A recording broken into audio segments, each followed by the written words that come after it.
Welcome you all in the tutorial of Programming in C++. I am Bhailal Limbasia, lecturer, Shri Usha Polytechnic, Surendranagar. In our previous video, we have seen procedure-oriented programming and object-oriented programming, and also the difference between the procedure-oriented programming and object-oriented programming. Now, in this video, let us start with the example of procedure-oriented programming. Suppose આપણી પાસે એક programme છે અથવા તો એક problem છે અને એ problem છે કે write a program to implement calculator.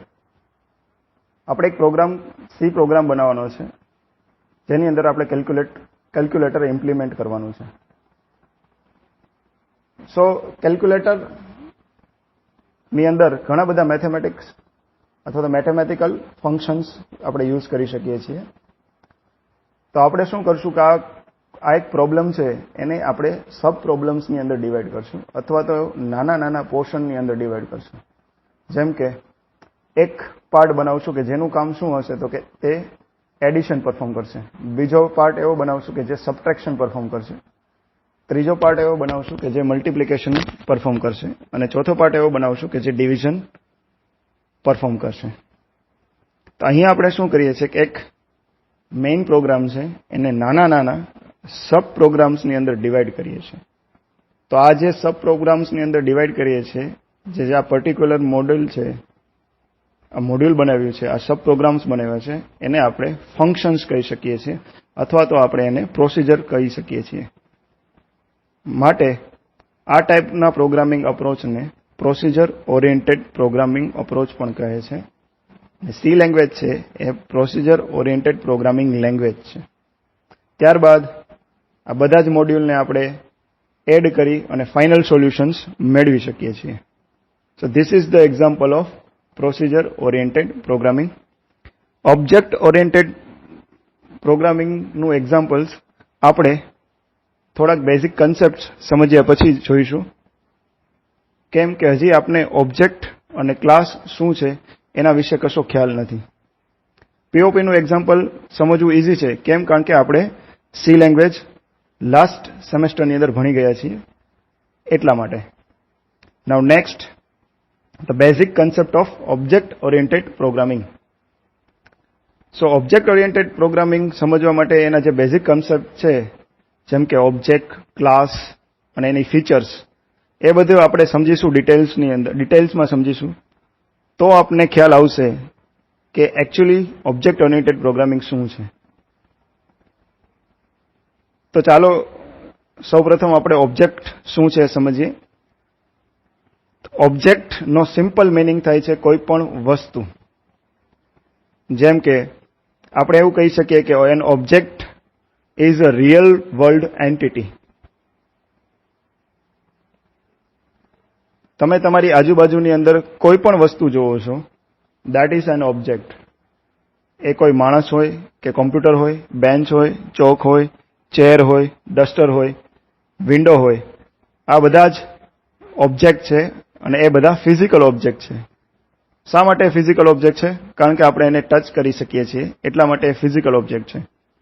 એવું જરૂરી નથી કે ઓબ્જેક્ટ છે એ ફિઝિકલ હોય. ઓબ્જેક્ટ લોજિકલ પણ હોઈ શકે છે.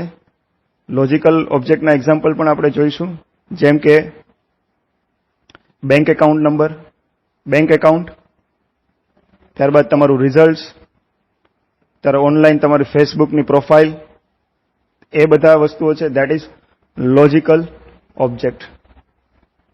સો સિમ્પલ ઓબ્જેક્ટની ડેફિનેશન આપણે સમજીએ તો N object is a real world entity, અથવા તો તમે એમ પણ કહી શકો કે N object is an instant of a class, કે ક્લાસ છે એનો ઇન્સ્ટન્સ છે. અથવા તમે એમ પણ કહી શકો કે N object is the variable of type class, એટલે કોઈ ક્લાસ છે એનો તમે વેરિયેબલ ડિક્લેર કરો તો that is an object. Object વિશે બીજું આપણે શું જાણી શકીએ તો કે every object has a behaviour and attribute. Next સ્લાઇડની અંદર આપણે જોશું કે બિહેવિયર અને એટ્રીબ્યુટ એટલે શું. An object is a component of a program that knows how to interact with other pieces of the programme.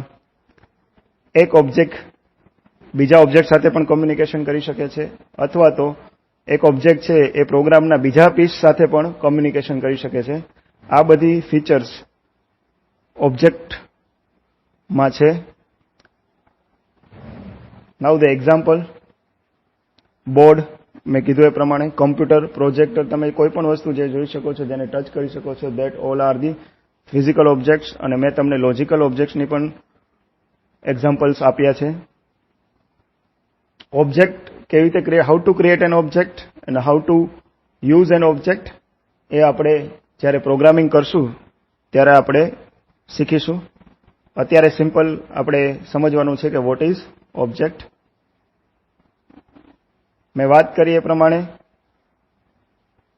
કે એટ્રીબ્યુટ્સ એન્ડ ઓપરેશન્સ, અથવા તો તમે એમ કહી શકો કે એટ્રીબ્યુટ્સ એન્ડ બિહેવિયર, કે દરેક ઓબ્જેક્ટ છે એને પોતાનું એટ્રીબ્યુટ્સ એટલે કે પ્રોપર્ટી અને ઓપરેશન્સ એટલે કે ફંક્શન અથવા તો બિહેવિયર છે. આ બધા કોમન ટર્મ છે. ઓપરેશન્સને તમે ફંક્શન પણ કહી શકો અને બિહેવિયર પણ કહી શકો. એટ્રીબ્યુટને તમે વેલ્યુ પણ કહી શકો. જેમ કે પેલું એક્ઝામ્પલ લઈએ છીએ પર્સન. તો પર્સન્સના એટ્રીબ્યુટ શું હોઈ શકે? કોઈ મેલ છે, બરાબર છે, તેનું એટ્રીબ્યુટ શું હોઈ શકે? તો કે એનું નામ એનું એટ્રીબ્યુટ છે, એની વેલ્યુ છે. એજ અને વેઇટ એના એટ્રીબ્યુટ છે. ઓપરેશન્સ અથવા તો ફંક્શન્સ અથવા તો એનું બિહેવિયર શું હોઈ શકે? તો કે આ બોય છે, he can eat, he can sleep or he can walk, એ એના ઓપરેશન્સ છે. બીજા એક ઓબ્જેક્ટનું એક્ઝામ્પલ લઈએ, કાર. તો કારના એટ્રીબ્યુટ શું હોઈ શકે? તો કારના એટ્રીબ્યુટ હોઈ શકે કંપની, કઈ કંપનીની કાર છે, કયું મોડેલ છે, અથવા તેનો વેઇટ શું છે, એનો કલર કેવો છે, એનો ટાઈપ શું છે, 4-વ્હીલર છે. ઓકે, તો it depends on, that's all are the attribute of a car. Operations કયા પરફોર્મ કરી શકાય? ફંક્શન્સ કયા હોઈ શકે કારના? તો કે you can drive the car, stop, how to stop the car and fill the fuel. Okay, brake systems, gear systems, આ બધા છે એ એના ઓપરેશન્સ છે. હવે લોજિકલ ઓબ્જેક્ટની વાત કરીએ તો that is one is bank account.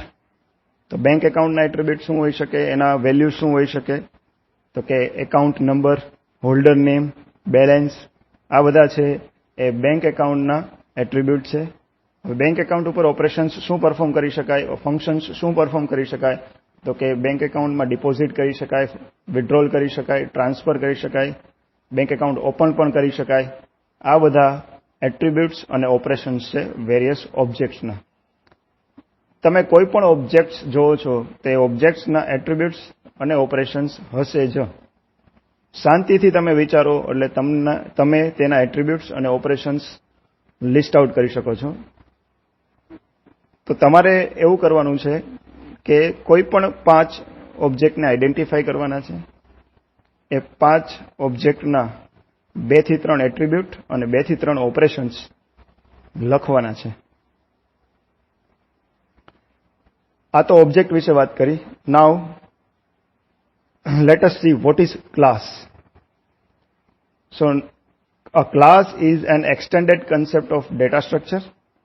Instead of holding only data, it can hold both data and a function. Class સમજતા પહેલા આપણે એ સમજવું જોઈએ કે સી લેંગ્વેજની અંદર સ્ટ્રક્ચર આપણે ભણી ગયા. સ્ટ્રક્ચર શું છે? Structure is a collection of different data types. એક સ્ટ્રક્ચરની અંદર તમે ડિફરન્ટ ડેટા ટાઈપ કમ્બાઈન કરી શકો છો અને એક સ્ટ્રક્ચરનો વેરિયેબલ એ બધા જ ડિફરન્ટ ડેટા ટાઈપને એક્સેસ કરી શકે છે. તો એવી જ રીતે ક્લાસ છે એ પણ extended concept of data structure જ છે, પણ સ્ટ્રક્ચર કરતાં આમાં એક ફંક્શનાલિટી વધારે છે. અને એ ફંક્શનાલિટી વધારે શું છે કે સિમ્પલ વેરિયેબલ્સ નહીં, ડેટા જ નહીં, પણ તમે ફંક્શન પણ સ્ટ્રક્ચર તમે ક્લાસની અંદર લખી શકો છો. A class is a template that specifies the attribute and behavior of things or objects. મેં કીધું એ પ્રમાણે કે ક્લાસની અંદર તમે જે વેરિયેબલ્સ અથવા તો એટ્રીબ્યુટ્સ તમે લખો છો, બરાબર છે, એ સ્પેસિફાઈ કરે છે. અને તમે ફંક્શન્સ લખો છો એ એમનું બિહેવિયર છે જે ઓબ્જેક્ટની અંદર આવે છે. Class is a collection of objects. આ બે એની બીજી ડેફિનેશન છે. Class is also collection of objects. તમે એ પણ કહી શકો, અથવા તો તમે એમ પણ કહી શકો, a class is a blueprint or a prototype from which objects are created. એટલે તમે ક્લાસ ઉપરથી ઓબ્જેક્ટ ક્રિએટ કરી શકો છો. ક્લાસની અંદર તમે જે વેરિયેબલ્સ અથવા તો data types through variables declare કરો છો એને તમે ડેટા મેમ્બર કહી શકો છો, અને તમે જે ફંક્શન્સ લખો છો એને તમે મેમ્બર ફંક્શન્સ કહી શકો છો. ઓબ્જેક્ટ અને ક્લાસ એ આપણે ડિટેલમાં યુનિટ નંબર 2 ની અંદર સ્ટડી કરીશું. અત્યારે જસ્ટ ઓવરવ્યૂ સમજીએ છીએ કે what is an object and class. Example લઈએ ક્લાસનું, તો સપોઝ મોબાઈલ. તો મોબાઈલ જેનરિક ટર્મ છે. મોબાઈલ એટલે મોબાઈલની અંદર ઘણા બધા મોબાઈલ ફોન્સ આવી શકે, જેમ કે ઘણા બધા કંપની મોબાઈલ ફોન્સ બનાવે છે. તો જે મોબાઈલ છે એ દેટ ઇઝ વન ક્લાસ, અને એની અંદર ઘણી બધી કંપનીઓ છે કે જે મોબાઈલ બનાવે છે, જેમ કે ઓપ્પો છે, નોકિયા છે, સેમસંગ છે. તો તમે એ બધા કંપનીને ઓબ્જેક્ટ તરીકે કન્સિડર કરી શકો છો. હવે આ ઓબ્જેક્ટ છે, મેં કીધું એ પ્રમાણે કે ઓબ્જેક્ટને પોતાનો એટ્રીબ્યુટ અને બિહેવિયર હશે. સપોઝ ઓપ્પો નામનો ઓબ્જેક્ટ છે, તો એના એટ્રીબ્યુટ શું હોઈ શકે? તો કોઈ એનું મોડેલ નંબર, એની સ્પેસિફિકેશન, એ બધા એના એટ્રીબ્યુટ છે. તો ઓબ્જેક્ટ ઓપ્પો છે એના ફંક્શન્સ અથવા તો બિહેવિયર શું હોઈ શકે? Okay, phone call, phone receive, capture photo, et cetera. જેટલી ફોનની ફંક્શનાલિટી છે એ બધા એના ફંક્શન્સ બની શકે છે. Thank you.